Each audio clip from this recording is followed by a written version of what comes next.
why exercise is more important than diet. People often talk about how diet is the most important thing. I used to say it's 80, 90% of the equation when it comes to losing weight and getting healthy, but I've changed my mind a little bit on that. The reason why is because if you're practically looking at someone's schedule and something that can be easily done in terms of getting healthy and losing weight, what are the things that you think about? Basically, it came from the thought that we're designed to move. And back when we were hunter and gatherers, we used to walk 10 to 20,000 steps per day, every single day. And nowadays, the average American walks about 4,000 or less steps per day. And when you think about the effects of a sedentary lifestyle, they say that sitting is the new smoking. And I really believe that because as we become more sedentary as a society, as people, day to day, we're more likely to lose muscle. We're already losing muscle 1% every year after the age of 30, 35. And more so if you're sedentary and you have a sedentary job, you have a sedentary lifestyle, it's just increasing your risk of heart disease, diabetes, obesity, and things like low testosterone, depression. All of these things can be affected by the lack of lifestyle habits such as exercise and diet as well. But when you start exercising, when you start moving a lot, like we're supposed to be designed to do, your body tends to crave better food, better sleep, less stress, and you crave that recovery as well as the food that you need to support your body and your recovery as well. And so I think that exercise is a keystone habit, meaning that it's one habit that you can do today and every day to be able to eventually, inevitably feed into other parts of your life, like your diet improving, less stress, sleep improves because you want to get up in the morning. You want to be able to recover from exercise, especially if you're older, 35, 40, 50, beyond, because recovery tends to be more delayed as well, anyways.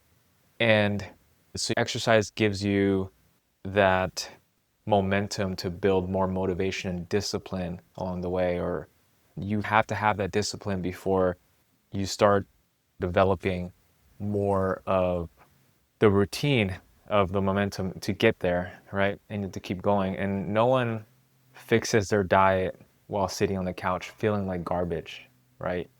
Movement begets motivation. It helps you to realize that that is one thing that you can do to be able to feed into other things and keep you going, get you going. And especially if you have some type of job that requires you to think a lot, if you're in your head, you have to relieve the stress from your body. So if the majority of your job is mental, then when you're out of work, before work, during lunch, whenever you have a chance, you have to take out that stress from your body. So through physical exercise, physical exertion. And so that tells me it's a good balance between movement and as well as like physical and mental balance. The next thing is I want to talk about the benefits of having muscle. And the benefits of having muscle are tremendous. There's a long list of things. Number one is going to be increasing your metabolism. And muscle tends to be really expensive to keep. So that's why you burn a lot more calories at rest.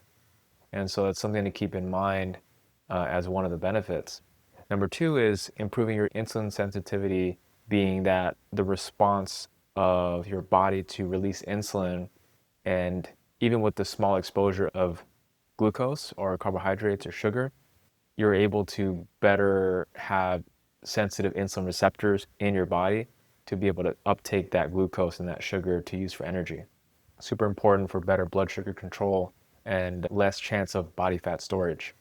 The next thing is it boosts your testosterone and growth hormone. So when you exercise, it stimulates that your body to produce more of those hormones that help with muscle building to feed back and improve your chances of recovery and gaining muscle. But if you stop sending that signal to the body, through lack of exercise and sedentarism, you have lower testosterone, lower growth hormone stimulation, and you won't have that to support muscle growth and muscle maintenance overall.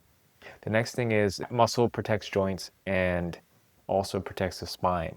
And it's all about injury prevention, especially if you have a heavy labor intensive job and you also want to get some exercise specific to your goals and like lifting weights, cardio, especially if you do any type of martial arts like I do, like 3 or 4 times a week.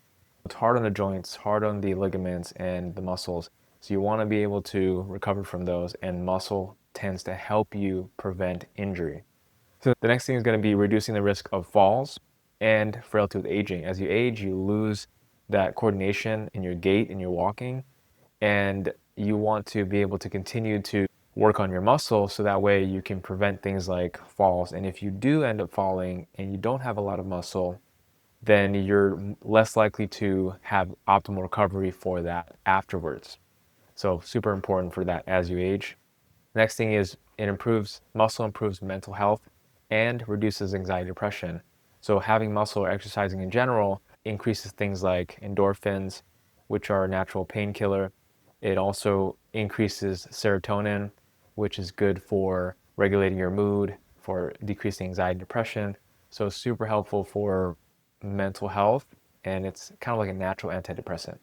And the next thing is going to be improving your posture, confidence, and libido. So as you gain muscle, you're more likely to have the muscles to support kind of the posterior chain, the core, and then to be able to support that adequate posture for just your spine health and your gait, your walking, the balance between the distribution of weight on your joints, hips, knees, ankles, all of that.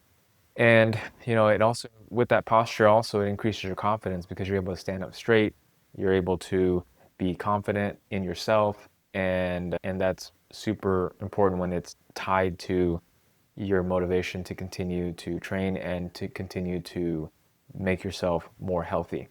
And performance in your job as well, career, we can go on more on that, but in terms of libido as well, it helps you with just feeling more energy, more vitality in yourself, and you perform better in that way too. And the next thing is going to be the diet should support training, not the other way around. I believe that you should think like an athlete, in that athletes often say, I eat to train, not train because I ate. That makes sense. So that means that the diet that I eat supports my training. Food is fuel. So I think about it the same way, because depending on what my day looks like and depending on what I did that day or what I'm about to do, it's very different if I was sedentary the whole day, I sat at work, and I didn't exercise or train or lift weights or do anything. I'm going to be more mindful of eating too much because I know I didn't burn calories that day as much as what I usually do. But on the days where I'm on it, where I'm waking up early, doing my weightlifting, walking in the morning, then walking during lunch, and then as well as training jujitsu after work, that is a pretty high activity day. And that kind of makes me think that, hey, I need some more calories today. I need to make sure that I increase my caloric intake because I need to support my recovery, muscle building, maintenance, and just in general when it comes to getting those amino acids, macro, micronutrients, and all that.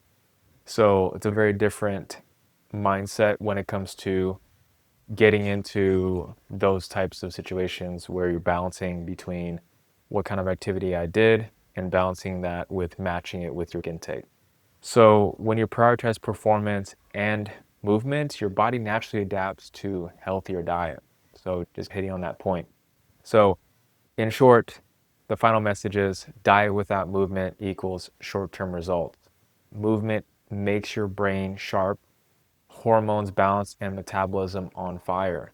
And so prioritizing exercise, resistance training, mobility, and cardio, walking, all these things can be at the forefront of your mind when it comes to your health, that's going to be that keystone habit to make you continue to work on other parts of your life so that you can improve and optimize your health.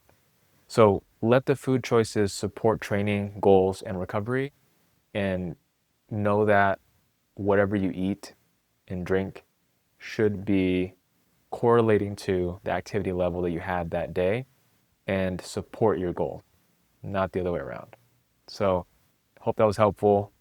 Link in the description below if you want to book a call with me to talk about your goal, see if it's a good fit, see if you need help with your health, weight loss, things like that. From a functional medicine standpoint, you can always book a call with me free in the consultation link below. And so, that being said, I'll see you in the next one. Peace.